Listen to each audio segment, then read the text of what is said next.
ये कहानी एक ऐसी लड़की की है जो पढ़ाई में बहुत ही जीनियस थी, लेकिन अपने दोस्तों के इन्फ्लुएंस में वो एक मास्टर प्लान बनाती है जहाँ एक इंटरनेशनल एग्जाम चीट करवाने के बदले उससे मिलियंस में पैसे मिलेंगे। पर ये चीटिंग कोई आम चीटिंग नहीं होने वाली थी। फिल्म के शुरुआत में हमें एक लिन नाम की लड़की को दिखाया जाता है। वो अपने फादर के साथ एक नई स्कूल आई थी वहाँ न्यू एडमिशन लेने। उसके फादर प्रिंसिपल को लिन की सारी अचीवमेंट्स दिखा रहे थे एंड ये भी कि लिन बहुत ही इंटेलिजेंट है। पर प्रिंसिपल वह लिन से पूछती है क्या वो स्कूल में पढ़ने के लिए तैयार है। लिन का कहना था उससे अपना पुराना स्कूल ही ज़्यादा पसंद है क्योंकि स्कूल में पढ़ने के लिए उसे 1.5 लाख अमाउंट ज़्यादा देना होगा। प्रिंसिपल पूछती है ऐसा क्यों, पर सेमेस्टर फीस 60K है तो एक साल के सिर्फ 120K हुए। जिस पर लिन कह रही थी बिल्कुल, पर इसके अलावा स्कूल आने के लिए मुझे ट्रेन, टैक्सी या फिर बस का यूज़ करना पड़ सकता है। साल में हॉलीडेज एक्सक्लूड कर दे तो 170 डेज बचते हैं एंड पर डे अराउंड 80 के आसपास खर्च होंगे, यानी कि 13,500।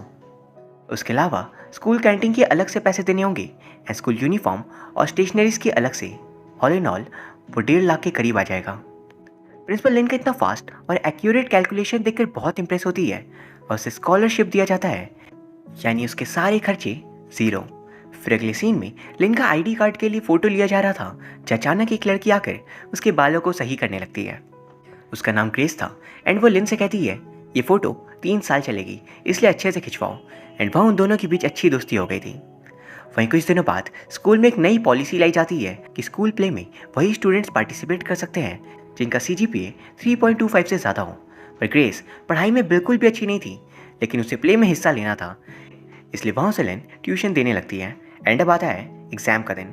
सारे मैथ्स क्वेश्चंस बिल्कुल सेम थे जो स्कूल टीचर अपने कोचिंग सेंटर में देते थे, यानी अपने कोचिंग सेंटर में ज़्यादा स्टूडेंट्स लाने के लिए वो अपने ही बनाए क्वेश्चन पेपर लीक करवाते थे। एंड ये देख लिन पीछे बैठी ग्रेस से कहती है अब तो तुम आसानी से मार्क्स ला सकती हो, लेकिन ग्रेस को इतना सिखाने के बावजूद कुछ भी नहीं आता था। एंड वहीं ये टीचर इतना ज़्यादा स्ट्रिक्ट थे कि इनके सामने चीटिंग करना पॉसिबल ही नहीं था। लिन हार मानने वालों में से नहीं थी एंड वो एक तरकीब लगाती है। उसके लिए तो ये क्वेश्चंस बच्चे वाले थे एंड इसलिए वो इन्हें तुरंत सॉल्व कर वो सारे आंसर्स एक इरेजर में लिख देती है। पर इतने बड़े आंसर इरेजर में कैसे फिट आएंगे? तो दरअसल उस स्कूल के एग्जाम्स मल्टीपल चॉइस क्वेश्चंस वाले थे, यानी कि MCQs।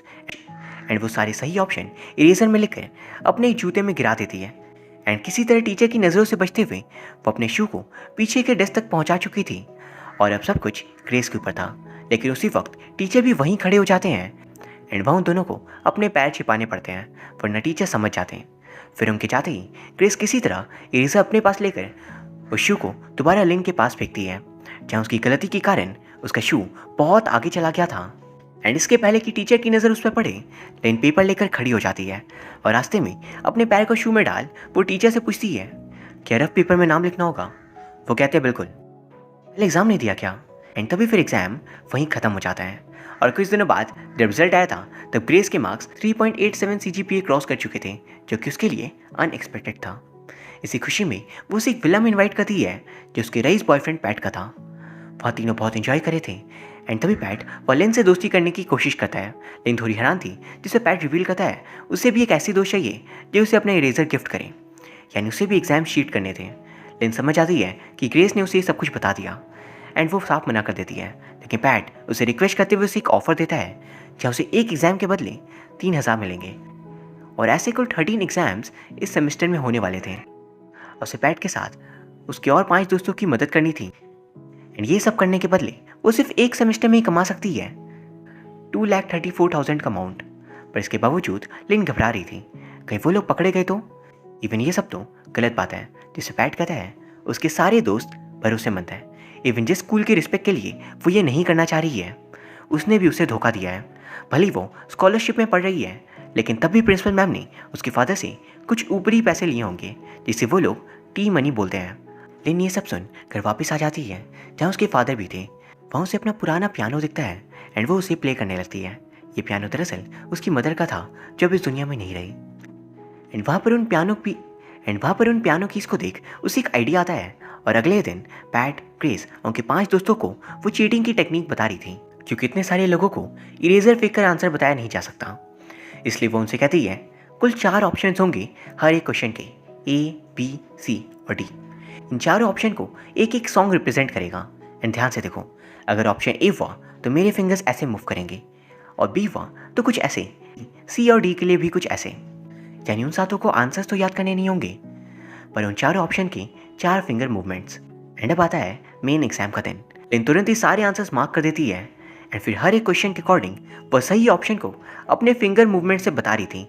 एंड टीचर के सामने होने के बावजूद उन्हें पता तक नहीं चलता, और सारे स्टूडेंट एग्जाम में टॉप कर देते हैं। एंड इस बात का पता लगते ही स्कूल के बाकी कई सारे बच्चे भी लिन के पियानो क्लास को ज्वाइन करने की रिक्वेस्ट कर रहे थे, और उसका बिजनेस और बड़ा होने लगता है। वहीं दूसरी तरफ अब हमें लिन के जैसे एक और टॉपर स्टूडेंट को दिखाया जाता है, जिसका नाम था बैंक। लिन और वो दोनों ही अपने स्कूल की तरफ से एक क्विज कॉन्टेस्ट के लिए जाते हैं, और वहाँ वो लोग जीत गए थे। स्कूल वापस आने पर प्रिंसिपल उनकी बहुत तारीफ करती है, एंड उन्हें बताया जाता है कि दोनों के इतने अच्छे परफॉर्मेंस को देख उन्हें बाहर पढ़ने का मौका मिलेगा स्कॉलरशिप के थ्रू। लेकिन सिंगापुर यूनिवर्सिटी में सिर्फ एक ही सीट खाली है, एंड कल तक जो दोनों पार्टनर्स थे आज उन्हें कॉम्पिटिटर बनना होगा, क्योंकि कुछ ही दिनों में एक एग्ज़ाम होने वाला है, और उन दोनों में जो भी उस एग्ज़ाम को क्वालिफाई करेगा उसे ही वो सीट दी जाएगी। दोनों ही अपने फादर और मदर की फाइनेंशियल सिचुएशन को देखकर हमेशा पढ़ाई में अपना बेस्ट देते थे, ताकि वो अपनी लाइफ को इम्प्रूव कर सके। इसी बीच पैट, ग्रेस और उनके कई सारे दोस्त लिन के चीटिंग टेक्निक का पार्ट बन जाते हैं, एंड इस बार एग्जाम और भी कठिन होने वाला था। लिन पहले की तरह सभी को तरीका समझा देती है, लेकिन इस बार टीचर ने भी चीटिंग रोकने के लिए एक नया तरीका ढूंढा था। 2 सेट ऑफ क्वेश्चंस, आधे बच्चों को सेट 1 और बाकी आधे बच्चों को सेट 2। एंड लिन के पास सिर्फ एक ही सेट था, सेट 1। ये देख सभी बेहद घबरा जाते हैं, क्योंकि सेट 2 वालों को वो आंसर्स कैसे बताएगी। एंड वही बैंक लिन से दूसरे लड़के को चीटिंग करता देख लिन को चौकन्ना कर देता है, साथ ही टीचर को भी, और अब उनके लिए प्रॉब्लम्स और बढ़ गई थी। लेकिन उसी वक्त लिन एक आइडिया लगाती है। पहले वो अपनी फिंगर से इशारा करती है कि सेट 1 वो सॉल्व कर चुकी है, और सारे सेट 1 पेपर वाले बच्चे उसके फिंगर मूवमेंट से अपने पेपर सॉल्व कर देते हैं। एंड फिर सभी एक करके टीचर के पास भीड़ लग जाती है, एंड इतने में लिन पास बैठे टोंग नाम के बंदे से अपने पेपर को स्विच करती है, और अब उसके पास पेपर 2 भी था। तुरंत उन्हें सॉल्व करने के बाद वो बाकी आधे लोगों को फिंगर मूवमेंट से आंसर बता देती है, एंड इतने में टाइम अप हो गया था। एंड किसी तरह वो लोग एग्जाम को भी पास कर देते हैं। लिन का बहुत फायदा हुआ था, लेकिन तभी अनाउंसमेंट होती है कि लिन और टोंग को प्रिंसिपल ऑफिस बुलाया जा रहा है। अंदर में बैंक बैठा था, और इस महान शख्स ने प्रिंसिपल से चुगली कर दी थी कि दोनों चीटिंग करे थे। तुरंत वहाँ टीचर को भी बुलाया जाता है, जो कह रहे थे ऐसा हो ही नहीं सकता, मैंने 2 सेट ऑफ क्वेश्चंस बनाए थे, और टोंग और लिन दोनों के पास अलग अलग सेट्स थे। एंड वहाँ पर लिन बचने ही वाली थी कि तभी प्रिंसिपल की नज़र उसके रफ पेपर पे पड़ती है, एंड वहाँ उसने पेपर 2 के क्वेश्चंस भी अपने ही रफ पेपर में सॉल्व किए थे, और उसका भांडा वहीं फूट जाता है। एंड अब और क्या, तुरंत पेरेंट्स कॉल किया गया था, जहाँ प्रिंसिपल लिन के इस हरकत से बहुत डिसअपॉइंट हुई थी, क्योंकि ये सब कुछ लिन ने पैसों के बदले किया। और यहाँ सोचने वाली बात यह थी कि पैसे वाली बात प्रिंसिपल को कैसे पता चली। बैंक से, क्योंकि उसे भी कुछ बच्चों ने ऐसा करने के लिए पूछा था, पर वो मना कर देता है। इसलिए प्रिंसिपल मैम लिन और उसके फादर के सामने 2 ऑप्शंस रखती है। पहला कि वो स्कूल को छोड़कर चली जाए, या फिर प्रेजेंट स्कॉलरशिप खत्म और सिंगापुर यूनिवर्सिटी जाने का सपना भूलकर वो यहाँ पे पढ़े। उसके फादर सेकंड ऑप्शन चूज करते हैं, और लिन जाते जाते प्रिंसिपल की भी इंसल्ट करते हुए जाती है कि वो लोग भी कोई दूध के धुले हुए नहीं है, वो लोग भी अनऑफिशियल तरीके से पैसे कमाते हैं, टी मनी बोलकर। लिन के साथ ये सब कुछ होता हुआ देख बैंक को भी बहुत बुरा लगता है, क्योंकि इसमें उसका भी दोष था, पर वो ऐसा कभी नहीं चाहता था कि लिन से उसका स्कॉलरशिप वाला सपना छीन जाए। वहीं दूसरी तरफ अब हमें ग्रेस और पैट को दिखाया जाता है, जो लिन के साथ जो हुआ जान बहुत दुखी थी, लेकिन उनके मार्क्स तो बहुत अच्छे आते हैं, एंड इसीलिए एक शाम डिनर के वक्त पैट के पेरेंट्स ग्रेस को ऑफर करते हैं पैट के साथ बॉस्टन जाकर आगे की पढ़ाई करने के लिए। तो सर, जब से पैट ग्रेस के साथ रिलेशन में आया था, तब से उसके मार्क्स इंप्रूव हो गए थे। वे तो चीटिंग से थे, लेकिन पेरेंट्स को थोड़ी ना पता था, इसलिए वो लोग ग्रेस की तारीफ करते हैं, और अब उसका सारा खर्चा भी पैट के फादर ही देते हैं। लेकिन बॉस्टन जाने के लिए उन्हें एक एग्जाम को क्लियर करना होगा, STIC, international standardize test for university admissions. जो एग्जाम्स बहुत ही डिफिकल्ट होते हैं, एंड वहाँ पर चीटिंग करना भी पॉसिबल नहीं। तब भी वो दोनों जाकर इस बारे में लिन को बताते हैं, जो साफ इनकार कर देती है, क्योंकि वो फिर से इन सब में फंसना नहीं चाहती। लेकिन इस बार उसे 6 लाख का अमाउंट ऑफर किया गया था। तब भी वो एग्जाम के बुक्स को लौटाने जाती है, जहाँ रिसेप्शन में उसे एक बंदा दिखता है। वो अपनी बेटी से वीडियो कॉल में बात कर रहा था। वो बच्ची सिडनी, ऑस्ट्रेलिया में थी, जहाँ पर सुबह का वक्त था। एंड ये बंदा थाईलैंड में था जहाँ रात हो रही थी। ये देख लिन को अचानक एक आइडिया आता है और वो आसपास के सारे वॉल क्लॉक्स को देखती है जहाँ कंट्री वाइज टाइम फिक्स था। ये देख उसे एक माइंड ब्लोइंग आइडिया आता है जहाँ ना सिर्फ वो 6 लाख कमाएगी बल्कि उससे कई ज़्यादा। वो तुरंत इस बारे में पैट और ग्रेस को बताती है जहाँ उसका प्लान था कि STIC एग्जाम्स दुनिया के हर कोने में होते हैं एंड वो इस एग्ज़ाम को जाकर सिडनी ऑस्ट्रेलिया में देगी क्योंकि वहाँ का समय थाईलैंड से आगे है। एग्ज़ाम को सॉल्व करते ही सारे आंसर वो उन्हें मैसेज कर देगी जिस फ़ोन को उसने एग्ज़ाम सेंटर के टॉयलेट सीट में छिपाया होगा। पर आंसर को वो लोग कैसे याद रखेंगे, तो उसका भी एक सोल्यूशन है। पैट जो बहुत ही रईस था वो एक मशीन खरीद लेगा जहाँ पेंसिल में स्टिकर प्रिंट होते हैं। उन स्टिकर्स में 4 लाइन होती हैं। सबसे ब्रॉड वाली लाइन ऑप्शन ए, सेकंड वाली बी और ऐसे सी और सबसे छोटी वाली लाइन डी के लिए होगी। सभी बच्चों को पेंसिल्स वही लोग प्रोवाइड करेंगे एंड पेंसिल्स पे स्टिकर प्रिंट बिल्कुल मैसेज के आंसर्स के अनुसार ही होंगे एंड इसके थ्रू लिन को मिलियंस में पैसे मिलने वाले हैं क्योंकि उसने उन 30 बच्चों से कांटेक्ट कर लिया था जो इस शहर से इस एग्जाम के लिए पार्टिसिपेट करने वाले हैं। एंड इन पैसों के साथ लिन भी बॉस्टन यूनिवर्सिटी जाएगी पैट और ग्रेस के साथ पढ़ने। पर यहाँ पर अब भी एक सबसे बड़ी प्रॉब्लम थी।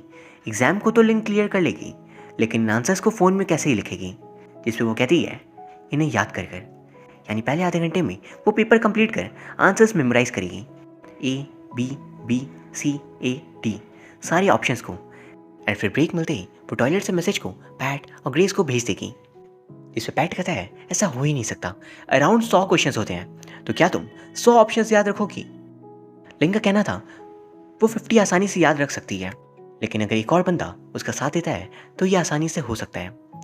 वहीं दूसरी तरफ अब हमें बैंक को दिखाया जाता है जिसका कल सिंगापुर यूनिवर्सिटी के लिए एग्जाम है, लेकिन एक रात पहले कुछ गुंडे आकर उसे बेवजह बहुत मारते हैं और अगली सुबह उसकी आंखें एक स्क्रैप यार्ड में खुलती है जहाँ से चोट खाया हुआ वो हॉस्पिटल आ जाता है। इस बात का पता लगते ही लिन उसे मिलने जाती है जहाँ वो बहुत दुखी था। लिन उसे एक आइडिया प्रपोज करती है कि अब हम दोनों ही इंटरनेशनल यूनिवर्सिटीज़ ज्वाइन नहीं कर सकते। हमारे पास दिमाग तो है लेकिन पैसे नहीं और स्कॉलरशिप का ऑप्शन भी छीन चुका है। किस्मत हमारा साथ नहीं दे रही तो हमें खुद ही हमारी किस्मत बनानी होगी। अगले दिन वो उनके अड्डे पे पहुंचता है जहाँ वो लोग सारा प्लान बैंक को बता रहे थे। ये सुन उसके होश उड़ गए थे कि इनका यहाँ पर अलग ही गेम चल रहा है। पर जैसे ही वो अमाउंट सुनता है वो राज़ी हो गया था क्योंकि इस पूरे स्कैम में उसे 1 मिलियन मिलेगा और लिन को 2 मिलियन, 10 और 20 लाख, और इसे वो कुछ भी कर सकते हैं। उनका सारा प्लान अब बिल्कुल परफेक्ट प्लानिंग पे था and clients, pencils, tickets, phones सभी की तैयारी हो चुकी थी और कल था वो ऐतिहासिक दिन। पर कल रात को फ्लाइट में निकलने से पहले लिन 1 बजे उन सभी को इसी जगह बुलाती है एक फाइनल डिस्कशन के लिए कि अगर सपोज वो पकड़े गए तब सभी क्या बोलेंगे। वो लिन के बताए अनुसार सभी सब बता रहे थे लेकिन तभी पैट एक चीज़ गलती से रिवील कर देता है कि इसके ही गुंडों ने बैंक को मारा था और उसके कारण ही बैंक से आज सिंगापुर यूनिवर्सिटी जाने का सपना छिन गया। ये सुन उसका विश्वास उन पर से उठ जाता है। अपने फ़ायदे के लिए उन्होंने उसकी ज़िंदगी बर्बाद कर दी एंड इसीलिए वो वहाँ से चला जाता है। लिन को भी इस बारे में कोई आइडिया नहीं था और वो उसे रोकने जाती है लेकिन वो निकल चुका था। लेकिन फिर कुछ ही देर में वो लिन से मिलने जाता है जो प्लान को छोड़कर घर वापस आ रही थी। उससे तो एक बैंक कह रहा था पिछली बार मैंने फ्री में मार खाया था, दोबारा नहीं। चलो फिर एंड दोनों निकल पड़ते हैं सिडनी के लिए। वहाँ से वो दोनों एग्ज़ाम सेंटर पहुँचते हैं क्या टॉयलेट में वो अपने फ़ोन्स को छिपा देते हैं और अब उनका एग्ज़ाम शुरू होता है। आधे आंसर्स बैंक को याद रखने थे और आधे लिन को, तो आसानी से पेपर सॉल्व कर लेते हैं। पर मुश्किल चीज़ तो थी ऑप्शंस याद करना। पहला राउंड खत्म होते ही सभी को 15 मिनट्स का ब्रेक मिलता है जहाँ तुरंत वॉशरूम में जाते ही वो लोग फ़ोन निकाल कर आंसर सेंड करने लगते हैं। लेकिन तभी बैंक उन्हें धोखा देता है। उसे 1 मिलियन और चाहिए वरना वो आंसर्स नहीं भेजेगा और ये सज़ा थी उसे मारने के बदले। पैट को बहुत ज़्यादा गुस्सा आ रहा था पर कोई और ऑप्शंस न होने पर वो लोग मान जाते हैं। लेकिन इस बीच उन्होंने वॉशरूम में इतना वक्त गुजार दिया था कि सीसीटीवी में बैठे गार्ड्स को थोड़ा शक होने लगता है। वहीं दूसरी तरफ पैट और क्रेस भेजे हुए आंसर्स का इस्तेमाल कर पेंसिल्स पे स्टिकर लगा रहे थे एंड उनका प्लान अब बिल्कुल स्मूथली आगे बढ़ रहा था। अराउंड 2 के बाद वाली ब्रेक में भी वो लोग आंसर सही से भेज देते हैं। पर फिर आता है असली मुकाबला राउंड 3 के बाद। जब वो दोनों वॉशरूम के पास जाते हैं तभी अचानक गेट के पीछे गार्ड्स आ गए थे और वो लोग गेट पे नॉक करते हैं। बैंक घबरा कर जल्दी जल्दी आंसर्स भेजकर सारे मैसेजेस डिलीट कर देता है पर इतने में उससे टॉयलेट सीट टूट जाती है और वो फ़ोन को छिपा भी नहीं सकता एंड तभी गार्ड्स गेट खोलकर उसे पकड़ लेते हैं। यही सेम चीज़ लिन के साथ भी हो रही थी एंड वो तो आंसर्स तक भेज नहीं पाती, लेकिन उसने फ़ोन को अपने शू के नीचे छिपा दिया था और आगे बढ़कर वो वाटर प्यूरिफायर के पास फ़ोन छिपा देती है। वही फिर राउंड 4 और 5 होता है जहाँ सारे आंसर्स वो एक साथ मेमोराइज कर लेती है और उसके बाद वो पेंसिल को बिल्कुल अपने मुंह के अंदर तक डाल रही थी ताकि वो वॉमिट कर सके। एंड ये देख टीचर उसे बाहर जाने की परमिशन दे देती है एंड वाटर प्यूरिफायर के पास से फ़ोन निकाल वो सारे आंसर्स एक साथ ही सेंड करी थी। वहीं अब तक बैंक को पकड़ लिया गया था एंड दूसरी तरफ पैट और ग्रेस के अड्डे पे लिन के फादर पहुंच जाते हैं उनसे पूछने कि आखिर लिन कहाँ गायब हो गई।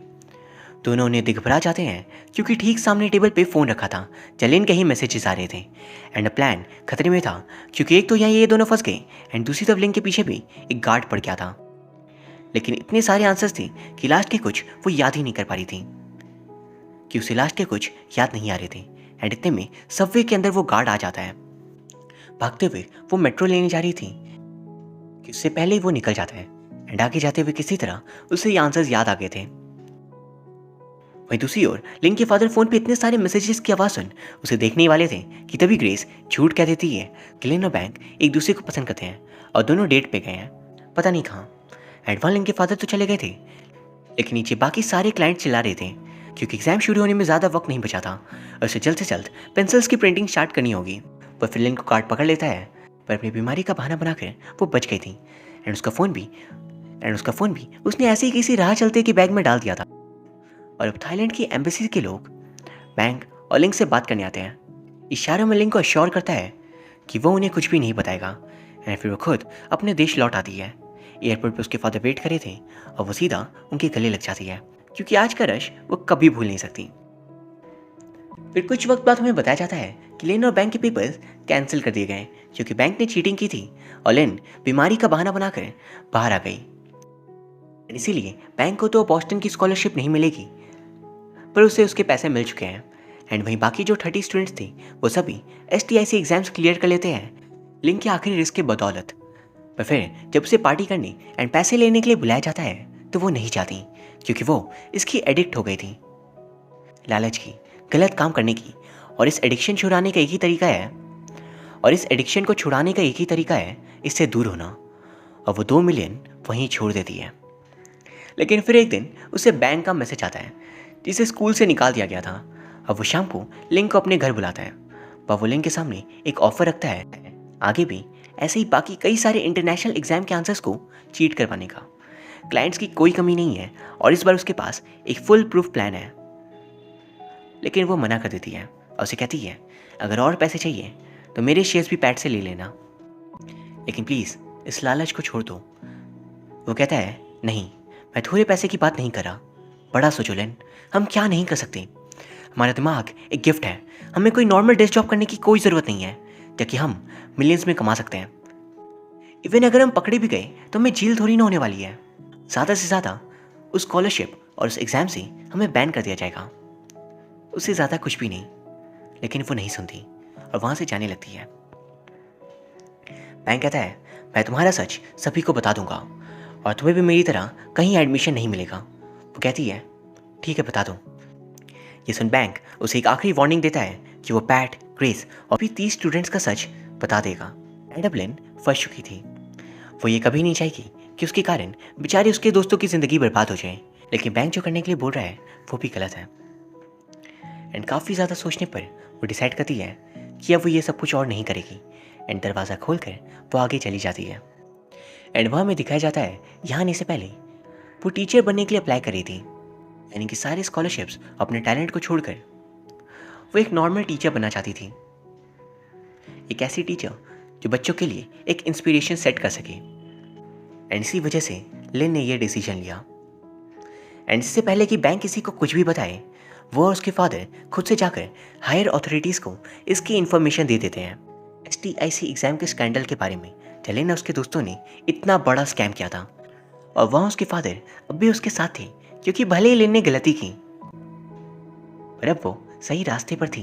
एंड एट दी एंड यही चीज़ सबसे ज़्यादा ज़रूरी है, सच का साथ देना एंड सही चीज़ करना। और यहाँ ये फिल्म ख़त्म हो जाती है। सो दोस्तों उम्मीद करता हूँ आपको ये वीडियो पसंद आई होगी। अगर हाँ तो प्लीज़ इसे लाइक एंड कमेंट ज़रूर कर दीजिए, साथ ही प्लीज़ चैनल को सब्सक्राइब कर लीजिए।